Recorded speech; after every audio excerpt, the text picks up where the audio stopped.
સુરતમાં એટીએસનો મોટો સપાટો. હવાઈ માર્ગે વિદેશ મોકલાતું ડ્રગ્સ નેટવર્ક ઝડપાયું. સુરત એટીએસને નશીલી દવાના વેપારમાં એક મોટી સફળતા મળી છે. સુરતનો નિકુંજ ગઢિયા નામનો શખ્સ ફાર્મસી દવાના સેમ્પલના બહાને વિદેશમાં નશાનો કાળો કારોબાર કરી રહ્યો હતો.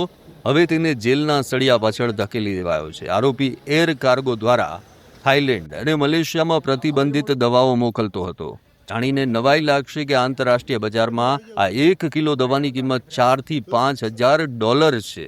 એટીએસે તેની પાસેથી 4 કિલો જથ્થો જપ્ત કર્યો છે અને થાઇલેન્ડમાં પણ 14 કિલો જેટલો જથ્થો સીઝ કરાયો છે. જોકે ભારતમાં આ દવા પર સીધો પ્રતિબંધ નથી, પણ તેની નિકાસ માટે ખાસ પરવાનગી લેવી પડતી હોય છે, જે આ શખ્સ પાસે નહોતી. આરોપીએ કેવી રીતે આખું નેટવર્ક ઊભું કર્યું હતું અને તેની સાથે બીજા કોણ કોણ સામેલ છે તે દિશામાં અત્યારે એટીએસે તપાસના ચક્રો ગતિમાન કર્યા છે.